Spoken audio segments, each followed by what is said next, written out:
श्रोता प्रेमियों, मैं राम सागर शास्त्री आप लोगों के समक्ष रखने जा रहा हूँ एक प्रसंग, विद्यार्थी जीवन। देखिए, विद्या रूपी धन सभी धनों से उत्तम है। कहा जाता है कि विद्या धनम सर्वधनम प्रधानम। विद्या रूपी धन एक ऐसा धन है जिसे न तो चोर चुरा सकते हैं, न तो इसे बांटा जा सकता है। विद्या एक ऐसा धन है जो खर्च करने से बढ़ता है। विद्वानों ने लिखा कि धनहीनोश्च न हीनश्च धनिका सह सुनिश्चया विद्या रत्नेन यो हीना सा हीना सर्व वस्तुषु। धन से हीन होने पर भी वह व्यक्ति धनी है जिसके पास विद्या रूपी धन है, क्योंकि विद्या ददाति विनयम विनयाद याति पात्रताम पात्रत्वाद धनम आपनोति धनाद धर्मम तथा सुखम। विद्या विनय को देती है, विनय से योग्यता आती है और योग्यता से धन प्राप्त होता है, धन से धर्म होता है और धर्म करने से सुख प्राप्त होता है। विद्या कामधेनु गाय के समान है। विद्वानों ने लिखा कि कामधेनु गुणा विद्या सुकाले फलदायिनी प्रवासे मात्र दृषि विद्या गुप्तम स्मृतम च। विद्या कामधेनु के समान फल देने वाली है, परदेश में यह माता के समान देखरेख करने वाली है। ऐसाम विद्या तपो न दानम ज्ञानम न शीलम गुणो न धर्म ते मर्तलोके भूभार भूत्वा मनुष्य रूपेण मृगा शरंती। जिनके पास न विद्या है, न तपस्या है, न दान है, न ज्ञान है, न अच्छे आचरण है, न गुण है, न धर्म है, ऐसे लोग तो पृथ्वी के भार रूप हैं। वे मनुष्य रूप में पशुओं के तुल्य हैं, क्योंकि विद्या विहीना पशु भी समाना।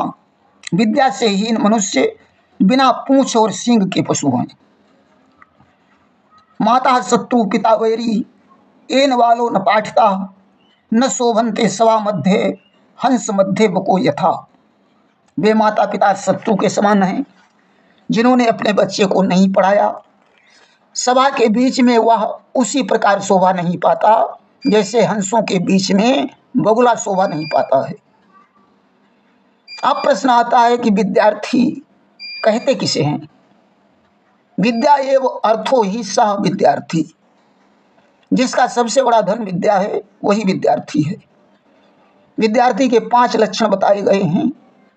काक चेष्टा वको ध्यानम स्वान निद्रा तथैव च स्वल्पाहारी गृह त्यागी विद्यार्थी 5 लक्षणम।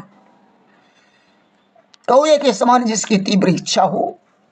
जैसे एक बार एक कौआ बहुत प्यासा था, उसने एक घड़े में थोड़ा पानी देखा जो बहुत नीचे था, जहां उसकी चोंच नहीं पहुंच सकती थी। कौए ने विचार किया कि ऐसा क्या प्रयत्न किया जाए जिससे पानी ऊपर आ जाए। कुछ सोचा तब लाया कंकड़, लगा डालने एक एक कर। उसने कंकड़ों को देखा, वह चोंच से उठा उठाकर उन्हें घड़े में डालने लगा। ऊपर तक पानी चढ़ आया, जल निहार कौआ हर्षाया। अब तो पानी ऊपर तक आ गया। कौए ने पानी पिया और प्रसन्नता पूर्वक उड़ गया। इसी प्रकार विद्यार्थी को किसी चीज को याद करने के लिए बार बार प्रयास करना चाहिए, क्योंकि विद्या अभ्यासेन वर्धते। विद्या अभ्यास से बढ़ती है।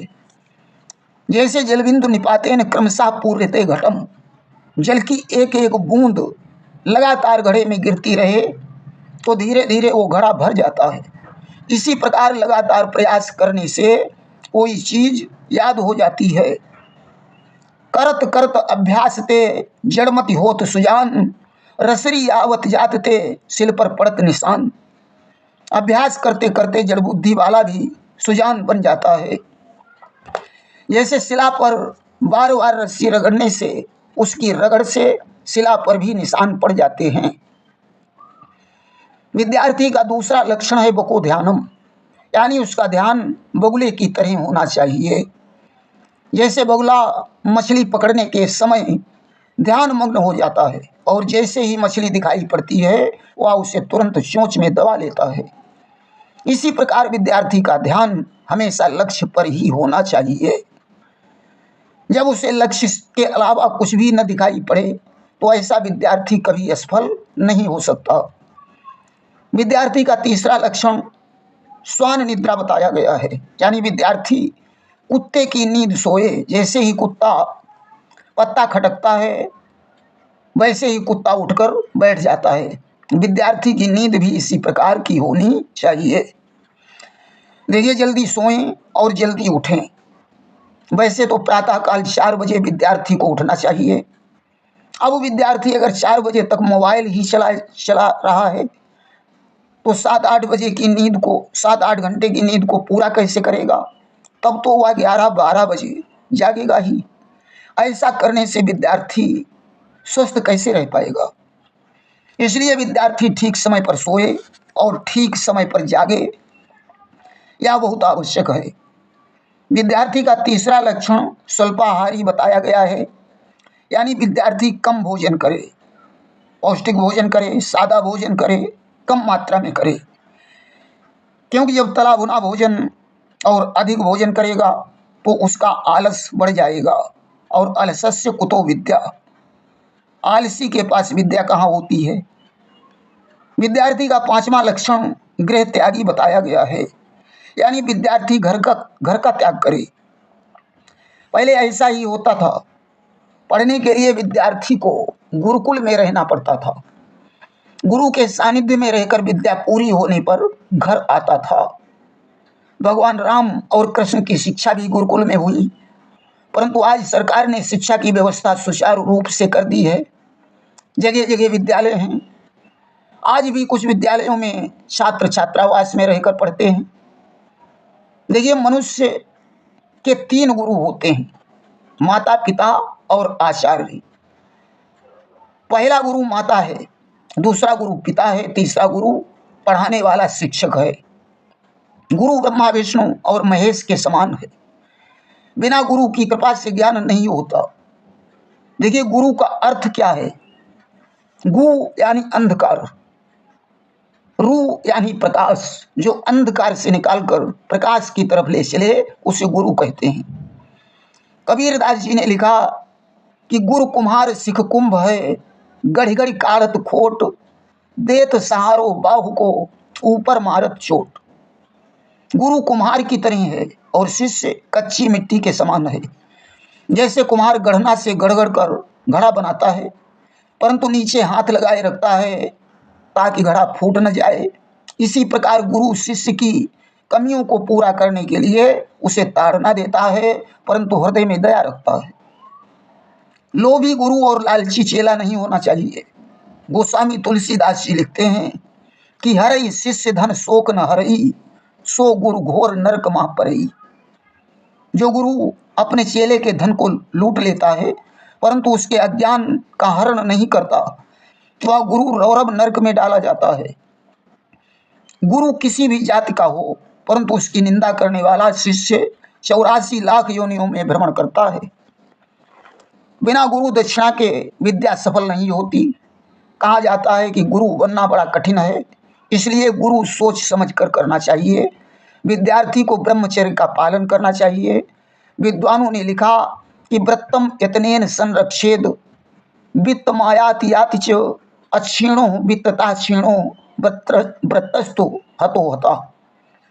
चरित्र की यत्न पूर्वक रक्षा करनी चाहिए, क्योंकि धन तो आता है और चला जाता है। धन के नष्ट होने पर भी कुछ भी नष्ट नहीं होता, परंतु चरित्र नष्ट हो जाने पर वह व्यक्ति मरे हुए के समान है। अंग्रेजी में कहा गया है कि if wealth is lost nothing is lost, if health is lost something is lost, if character is lost everything is lost. अगर धन नष्ट हो गया तो कोई हानि नहीं हुई, स्वास्थ्य यदि नष्ट हो गया तो थोड़ी हानि हुई, परंतु यदि चरित्र नष्ट हो गया तो समझो सभी कुछ नष्ट हो गया। शिष्य को गुरु के अनुशासन में रहना चाहिए। गुरु का कर्तव्य है कि वह एक अच्छे वैद्य के समान हो, जो ज्ञान की औषधि से शिष्य के अज्ञान रूपी रोग को दूर करे।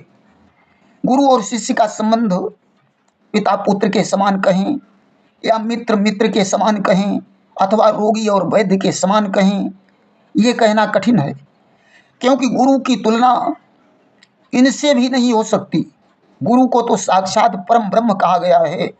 गुरु साक्षात परम ब्रह्म, तस्मै श्री गुरुवे नमः। अंग्रेजी में गुरु को टीचर कहा जाता है। The teacher is like the candle which lights others in consuming self, यानी गुरु एक मोमबत्ती के समान है जो जलकर दूसरे को प्रकाश देता है। विद्यार्थी के लिए खेल कूद और व्यायाम भी आवश्यक है। देखिए, शिक्षा शब्द सिख धातु से बना है। शिक्षा का अर्थ होता है सीखना। कौन सिखाता है? गुरु। कहाँ से सिखाता है? पुस्तकों से और अनुभवों से। हमने जो सीखा है वही ज्ञान है, वही विद्या है। विद्यार्थी को अच्छे मित्रों का चुनाव करना चाहिए जो हमारे गुणों की वृद्धि करने वाले हों, सही दिशा में ले जाने वाले हों। बुरे मित्रों के साथ से बचें। हमें बड़े बूढ़ों के उपदेश सुनना चाहिए, उनका आशीर्वाद लेना चाहिए, क्योंकि वृद्धों की सेवा से आयु, विद्या, यश और बल बढ़ता है। अच्छी अच्छी बातें सीखकर हमें धारण करनी चाहिए, उन पर चलना चाहिए। माता पिता और गुरु की बात जो हितकारी है उसे मान लेने में ही भलाई है। मात पिता गुरु कै प्रिय वाणी, बिनहि विचार करिए शुभ जानी। अब बात आती है कि आखिर माता पिता और गुरु में कौन बड़ा है। लिखा है कि सर्व तीर्थमयी माता, सर्वदेव मया पिता, तस्मात् माता पितरश्च सर्वयत्नेन पूज्यते। माता सर्व तीर्थमयी है और पिता सर्वदेवमय है, इसलिए माता और पिता की सब प्रकार से पूजा करनी चाहिए।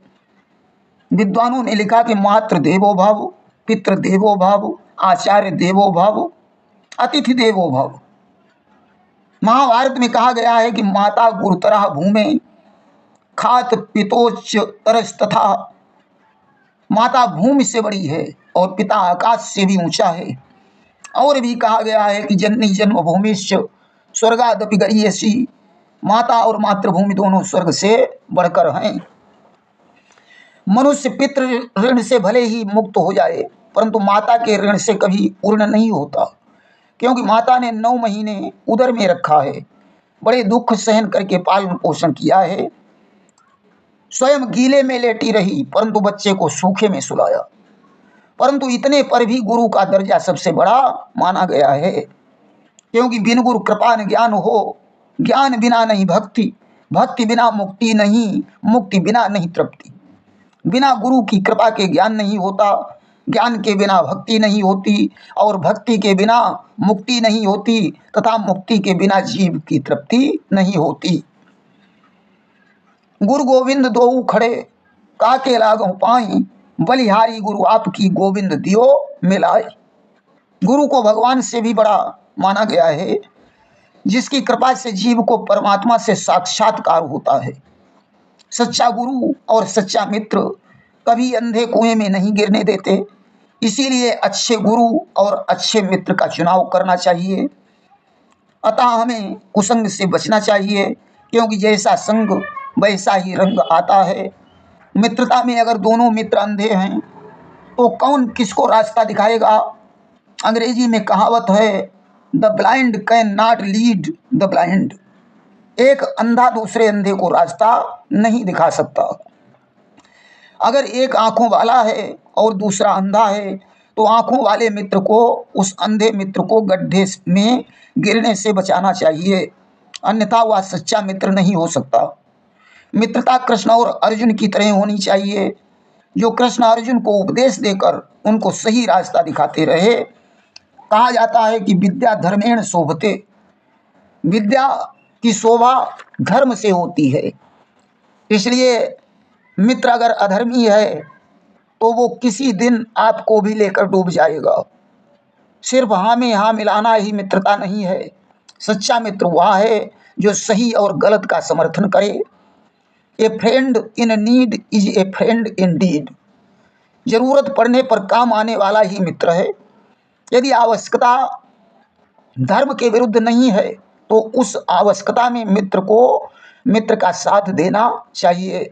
इसीलिए कहा गया है कि नीच संगेन दुश्शीलता बढ़ते, गलत साथी के साथ से दुराचरण बढ़ते हैं।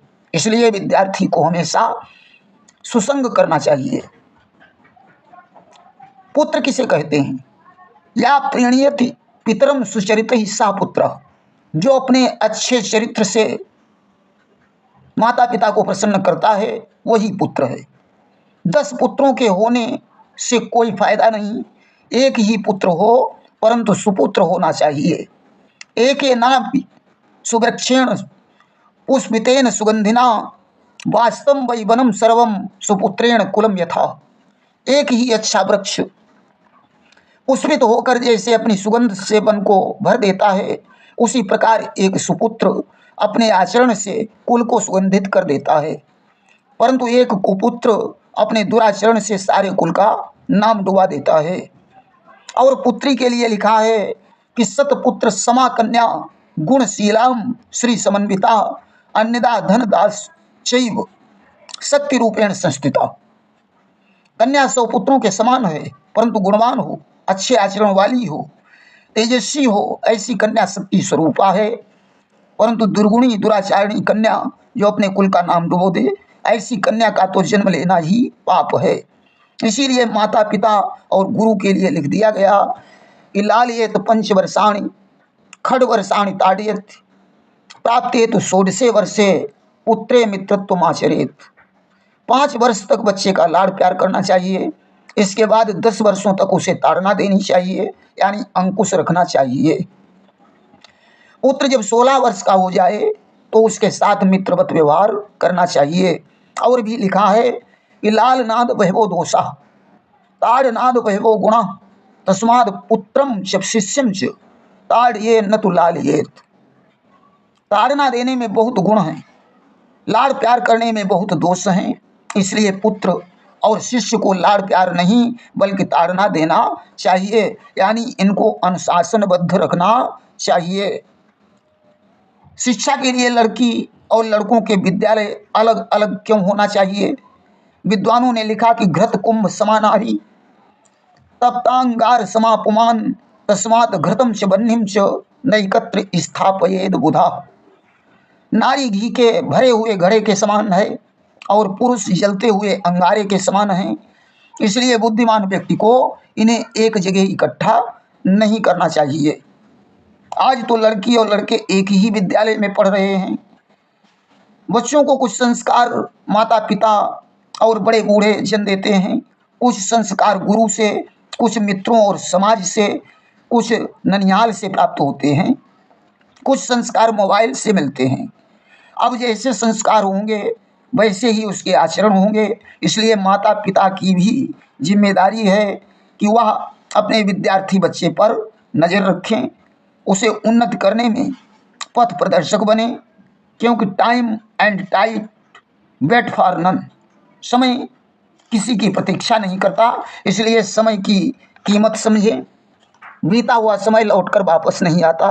गोस्वामी तुलसीदास जी ने लिखा कि का वर्षा जब कृषि सुखाने समय चूक पुनिका पछताने। जब खेत सूख जाए तो वर्षा होने से क्या फायदा, समय पर चूक गए तो फिर पछताने से क्या लाभ होगा। विद्वानों ने लिखा कि प्रथमे नार्जिता विद्या, द्वितीय नार्जिता धनम, तृतीय नार्जिता पुण्यम, चतुर्थे किम करिष्यसि। जीवन के पहले चरण में खूब मन लगाकर पढ़ना चाहिए, दूसरे चरण में धन पैदा करना चाहिए, तीसरे चरण में पुण्य करना चाहिए, अन्यथा चौथे चरण में कुछ भी नहीं कर पाओगे। कुछ विद्यार्थी सोचते हैं पढ़ने लिखने से क्या फायदा निकलेगा, नौकरी लग पाई न लग पाई इसका क्या भरोसा है। लड़कियां सोचती हैं अगर नहीं पढ़ेंगे तो क्या नुकसान होगा, मुझे तो गृहिणी ही बनना है। देखो बात ठीक है, नौकरी नहीं लगी तो बिजनेस करो, अपना काम करो। पढ़े लिखे हो तो तुम्हारी गिनती बगुले में नहीं बल्कि हंस में होगी। लड़की अगर पढ़ी लिखी नहीं है तो एक अच्छी गृहिणी भी नहीं बन सकती। समय आने पर पढ़ाई लिखाई की कीमत मालूम होती है। सच्चा विद्यार्थी वही है जिसका मन कभी पढ़ने लिखने से नहीं उबता। किताबों के साथ साथ अच्छे अच्छे साहित्य भी पढ़ना चाहिए। सामाजिक सभ्यता संस्कृत रहन सहन आचार विचार होते हैं साहित्य मुकुर में प्रतिबिंबित होकर साकार। पाता है साहित्य नित्य प्रतिदिन समाज से ही आहार, दर्पण है साहित्य दिखाता जो समाज का निज आकार। सभ्यता संस्कृत रहन सहन आचार विचार साहित्य रूपी शीशे में दिखाई पड़ते हैं। वेद हमारे सबसे बड़ा साहित्य हैं। वेद पुराण धर्म ग्रंथों को पढ़ने सुनने से हमें धर्म पर चलना आ जाता है। विद्या त्याग से प्राप्त होती है, सुख चाहने वाले को नहीं। बुद्धिमान विद्यार्थियों का समय पढ़ने लिखने में ही व्यतीत होता है। विद्या विवाद के लिए नहीं है, बल्कि विद्या विनय देती है। इसलिए विद्यार्थी को सभी कुछ छोड़कर विद्या अर्जित करनी चाहिए। विद्यार्थी का सादा जीवन होना चाहिए। विद्यार्थी को पंचुअल होना चाहिए। विद्यार्थी को संयमी, सदाचारी, चरित्रवान और धार्मिक होना चाहिए। विद्यार्थी को कुसंग से दूर रहना चाहिए। विद्यार्थी को अनुशासन मानना चाहिए। विद्यार्थी को मातृ पितृ गुरु का भक्त होना चाहिए। विद्यार्थी को समय का सदुपयोग करना चाहिए। विद्यार्थी को चोरी, झूठ और व्यसनों से दूर रहना चाहिए। विद्यार्थी को प्रातःकाल उठकर विद्या अध्ययन करना चाहिए। विद्यार्थी को गुरु से कपट नहीं करना चाहिए। विद्यार्थी को मद्यपान से दूर रहना चाहिए। विद्यार्थी को गुरु से प्रश्न पूछने में संकोच नहीं करना चाहिए। विद्यार्थी को अपना लक्ष्य हमेशा ध्यान रखना चाहिए। विद्यार्थी को नीर क्षीर का विवेक होना चाहिए। जैसे हंस दूध में से पानी को निकालकर दूध ही दूध पी लेता है, उसी प्रकार विद्यार्थी को सारभूत चीज़ों को पढ़कर ग्रहण कर लेना चाहिए। इसीलिए विद्यार्थी का जीवन आदर्श माना जाता है और सच्चे विद्यार्थी अच्छे गुरु की शिक्षा से महान बन जाते हैं। विद्यार्थी जीवन में विवाह की चर्चा नहीं है। विद्यार्थी तो पूर्ण ब्रह्मचारी है। प्राचीन शिक्षा प्रणाली नीति पर आधारित थी, परंतु नवीन शिक्षा प्रणाली दोषपूर्ण भी है। जैसे सूप गुणों को इकट्ठा कर लेता है, उसी प्रकार विद्यार्थी को अच्छी अच्छी बातें जो धर्म विहित हैं उन्हें ग्रहण कर लेना चाहिए, बाकी को छोड़ देना चाहिए। क्योंकि हमारा भारतवर्ष संत मुनियों, विद्वानों, विदुषी महिलाओं, वीरों और वीरांगनाओं का देश रहा है। हम सनातन धर्म की मर्यादा को बनाए रखें, यही सबसे बड़ी शिक्षा है। अगर देश की नारियों को समानता का अधिकार मिला है तो उसका दुरुपयोग नहीं होना चाहिए। अगर सभी जातियों को समानता का अधिकार मिला है तो उन जातियों को भी मर्यादा में रहकर ही कार्य करना चाहिए। क्योंकि हिंद के रहने वाले हिंदू जन एक हैं। जाति कोई पेशा नहीं है, इसे तो अपनी इच्छा से अपनाया गया है, परंतु ब्राह्मण का कर्म क्या है, क्षत्रिय का कर्म क्या है, वैश्य का कर्म क्या है, शूद्र का कर्म क्या है, इसे कभी नहीं भूलना चाहिए। आज तो सभी जातियां संगठित रहकर धर्म की मर्यादा को कायम रखें तो देश का विघटन नहीं होगा। जिन पैरों से समाज चल रहा है उसके उन पैरों को काटकर खोपड़ी में जोड़ने से समाज कभी नहीं चल सकता। हमारे देश की संस्कृत वैदिक संस्कृति है। हमारा धर्म सनातन धर्म है, इसका उत्थान होना चाहिए। इसलिए हम तो यही चाहेंगे कि हमारी देवभाषा संस्कृत एक अनिवार्य विषय बने तथा हिंदी में भी शिक्षाप्रद पाठों को अधिक शामिल किया जाए। पाश्चात्य सभ्यता जितनी मिट सके उतनी मिटाई जाए तो आज भी हमारा देश आदर्श और महान बना रहेगा। इसी के साथ हम अपनी वाणी को विराम देंगे। जय हिंद, जय भारत।